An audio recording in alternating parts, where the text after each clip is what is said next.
Hello everyone.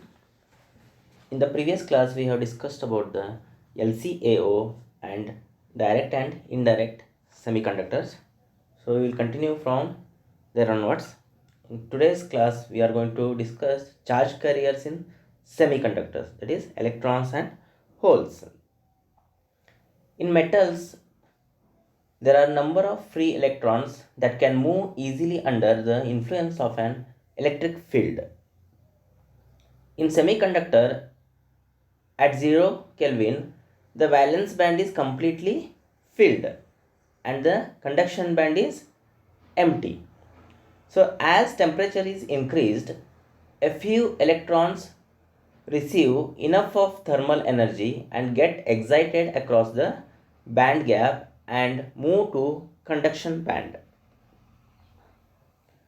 As the temperature of semiconductor is raised from 0 Kelvin, some electrons in the valence band receive enough thermal energy to be excited across the band gap to the conduction band. So we have few electrons in the or otherwise empty conduction band. Either few electrons are present in the conduction band or you have a completely empty conduction band. Few unoccupied states in the valence band, that is this empty state, it is also called as energy level. This empty state is in valence band is called a hole. The electrons in the conduction band and hole in the valence band created by a transition of electron from valence band to conduction band, and these are called as electron hole pair, and that is shown in the figure in the next slide. So the electrons in the conduction band, the electrons which are present in the conduction band and the hole in the valence band, so these are going to be created by a transition of electron from the valence band to the conduction band. When a transition takes place from the valence band to the conduction band, a electron hole pair, in short it is called as EHP. So this is shown in the diagram. So see the valence band and conduction band. So between the valence band and conduction band there is a energy gap, that is shown with E gap. So the transition when takes from the valence band, transition of electron takes place from the valence band to the conduction band are called as electron hole pair. So that is shown with the arrow mark. From the valence band, the electron is going to transit to the conduction band. The two electrons have opposite momentum, so net current is 0. So as the two electrons have the opposite momentum, so the net current is 0 unless one of the electron is removed. So one electron must be removed, otherwise they have the net current 0. In a filled band with n electrons per centimeter cube, the current density is given by, in a filled band with n electrons per centimeter cube, the current density is given by J is equal to minus Q summation of I to n Vi is equal to 0. This is a filled band where V is the velocity.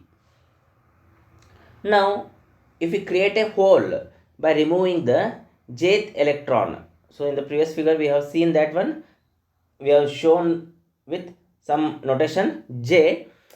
Now if we create a hole by removing the jth electron, the current density is sum of all the electrons minus the contribution of the jth electron. So that will be, if you substitute that one in the above equation, so J is equal to minus Q summation of I to n Vi minus Q Vj, that is jth electron is missing. So the first term is 0 here. So current density is going to be minus into minus plus, that is plus q Vj. So the current density due to the creation of a hole is same as a positive charge q. Hence, the hole can be viewed as a positive particle with the same charge as electron. But remainder, it is not a particle at all. It's a simply an empty energy state. It is not an particle. It is just an energy state. But it is customary to treat holes as a positive charges with a positive mass. So in pure silicon, for example, if you take a silicon as an example, there are 10 to the power 10 EHP per centimeter cube, that is electron holes pair. 10 to the power 10 EHP centimeter per centimeter cube at a room temperature. The electrons in the conduction band are surrounded by a large number of unoccupied states in which they are free to move. In which they are going to be free to move. Therefore, in the semiconductors we have electrons in conduction band which can contribute to the current. So they move opposite to the direction of the electric field. Remember here, electrons in the conduction band, they are going to contribute the current. But what is the direction of the movement of the electrons? It is the opposite to the whatever the electric field that we have applied. It is in the other direction of the electric field. Whereas holes in the valence band which also contribute to the current. Holes are also responsible for carrying the current. But they are going to move in the same direction as the electric field. So see the difference between the electrons and holes, the direction of the current. Electrons are going to move in the direction of the opposite to the direction of the electric field, whereas holes are going to move in the same direction of the applied electric field, since their effect is same as that of positive. Since holes have opposite charge, hole energy increases opposite to the electron energy. Therefore, holes seeking lowest energy are on the top of the valence band. So see there, holes which are seeking to be a lowest energy, which are having a lowest energy, they are going to be on the top of the valence band. They are on the valence, holes are at the top of the valence band, and the electrons in the conduction band are at the bottom of the conduction band. So this is shown in the figure. So top one is the conduction band in which the electrons are resided at the bottom, and the lower one is the valence band in which the holes are present. The lower energy holes are at the top of the valence band.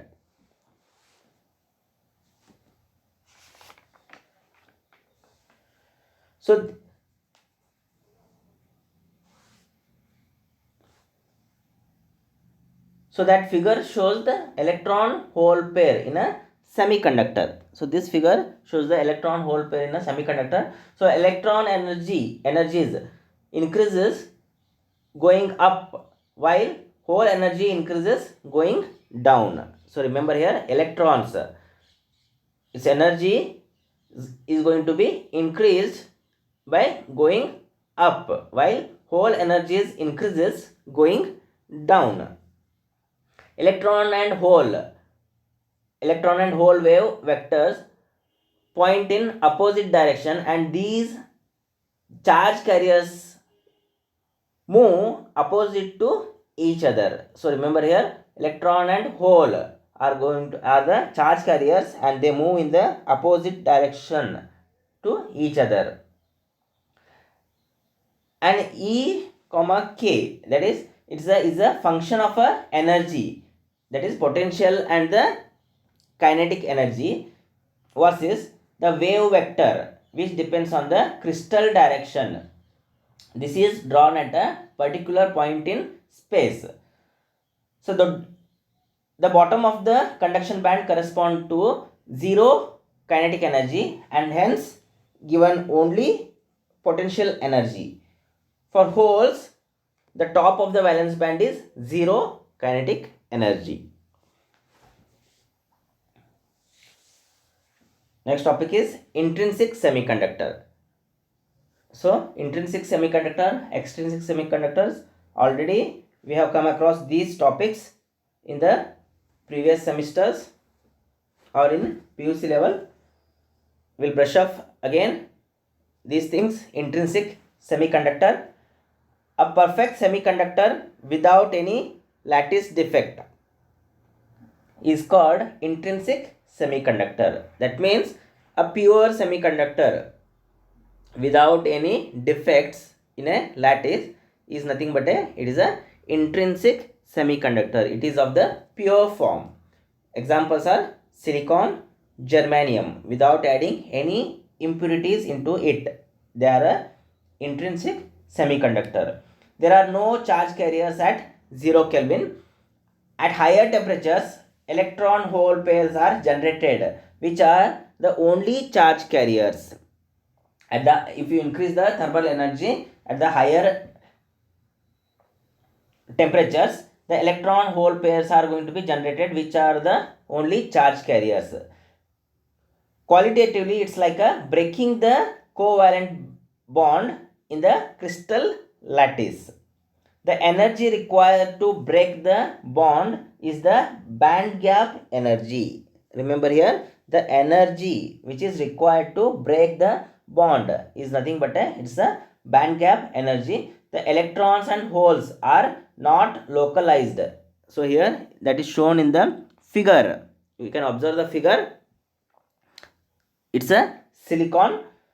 The electrons and holes are not localized as shown in the figure, but they are spread over the lattice spacing as shown in the figure. So the figure shows the electrons and holes in a lattice structure. As you can observe, hole and electrons in a silicon atom.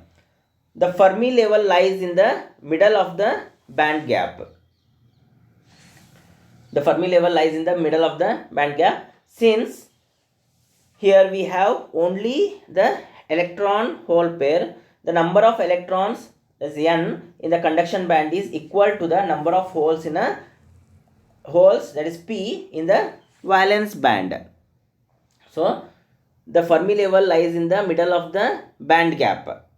So as you know what is Fermi level, it is going to be lie in the middle of the band gap. Therefore we have only the electron hole pair. The number of electrons, that is n, in the conduction band is exactly equal to the total number of holes, that is p, in the valence band. That's why n is equal to p is equal to ni.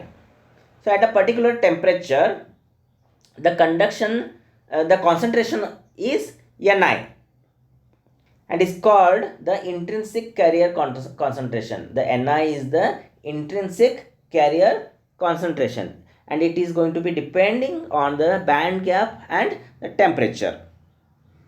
So the ni, that is intrinsic carrier concentration, is totally depends on the band gap and the temperature. Recombination takes place when an electron from a conduction band makes a transition to the valence band. So the process recombination is going to take place whenever an electron in the conduction band moves to the valence band, either directly or indirectly. So for a steady carrier concentration, the rate of recombination, that is Ri, the rate of recombination is nothing but a Ri of the electron hole pairs must be same as their generation, that is Gi. So if the temperature is changed, that is N is equal to P is equal to Ni. If the temperature is changed, a new equilibrium sets. If the temperature is going to be changed, N is equal to P is equal to Ni. That is electrons are is equal to holes and that are equal to the intrinsic carrier concentration. A new equilibrium sets in at any temperature. So Ri is equal to Gi, that is rate of recombination. Ri is equal to the rate of generation, Gi. So Ri is equal to alpha R N naught and P naught, that is equal to alpha R Ni square, that is equal to Gi. The factor alpha is the constant of proportionality which depends on the particular mechanism by which the recombination takes place. The equilibrium concentration of electrons is N naught and the concentration of holes is P naught here, and the factor alpha is the constant of proportionality which depends on the particular mechanism by which the recombination is going to take place. Next one is the extrinsic semiconductor. So as you know, the pure semiconductor is nothing but a intrinsic semiconductor in which there are no additional impurities or dopants are added, whereas the process of mixing an impurity with a semiconductor is called as doping. The process of adding the impurities into the semiconductor is called the doping process. So an extrinsic semiconductor is a semiconductor doped by a specific impurity which is able to deeply modify its electrical properties. So when you add an impurity into an intrinsic semiconductor, so that semiconductor becomes an extrinsic semiconductor. So by using the process called as doping. So a specific impurity which is able to deeply modify its electrical properties. So the electrical properties of that particular semiconductor are going to be modified here for making suitable for different electronic applications. So they are going to be used in diodes, transistors, etc., or also they can be used in optoelectronic applications. So when you are going to add impurities into the pure semiconductor, that is intrinsic semiconductor, it becomes the extrinsic semiconductor. The process of adding impurities into the semiconductor is called as doping, and due to this doping process we can create an extrinsic semiconductor which are going to be used in applications like diodes, transistors and optoelectronics. When a crystal is doped such that the equilibrium carrier concentration, that is N naught and P naught, are different from the intrinsic carrier concentration Ni, the material is said to be extrinsic. So when impurities are introduced into an otherwise perfect crystal, additional levels are created in the energy band structure, usually within the band gap based on the impurity. We have two different type of extrinsic semiconductors, namely they are the N type semiconductor and the second one is the P type semiconductor. So based on the what kind of impurity we are added, whether it is a pentavalent or a trivalent impurity, we have two different type of extrinsic semiconductors. So they are N type and P type. The first one is the N type. So as we know, N type semiconductor, the dopant is a group 5 element. So we have seen a periodic table, so in which there are group 5 elements like PAS-SB, that is phosphorus, arsenic, antimony. All these are a group 5 element and they are called as pentavalent impurities. These are the pentavalent impurities. So since it is pentavalent, there are 5 electrons in it. So as the group 5 elements are pentavalent, so they have 5 electrons in it, in the outermost orbit. Four of these electrons are going to bond with the 4 Si atoms. So 4 electrons from these dopants, that is either phosphorus, arsenic or antimony, are going to be bond with the 4 Si atoms, and the fifth is loosely bound to the parent atom. So the extra unbonded electron is practically free with an energy level near to the conduction band. So there is one more extra fifth electron is present. So that is a unbounded electron which is practically free with an energy level near to the conduction band. So the impurity atoms are called donor atoms. So these type of impurity atoms are called as the donor atoms, since they are going to donate the electrons.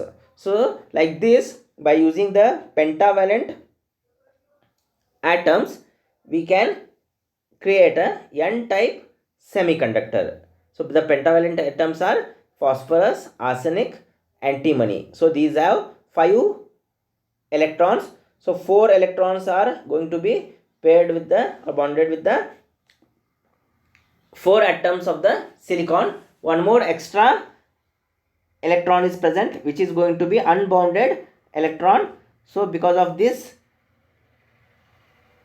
is called as n-type semiconductor, which is going to donate the electron. The impurity atoms are called as donor atoms. They are going to be donate the electron. Next one is the p-type semiconductor.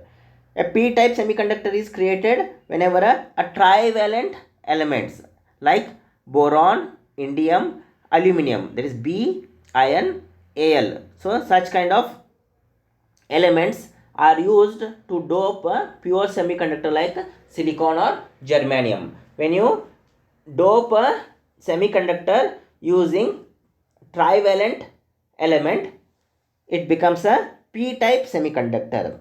So when a trivalent atoms takes the place of Si atom, 3 of the electrons bond with the 3 neighboring Si atoms. So as the trivalent atoms have 3 electrons, they are going to take a place of the Si atom.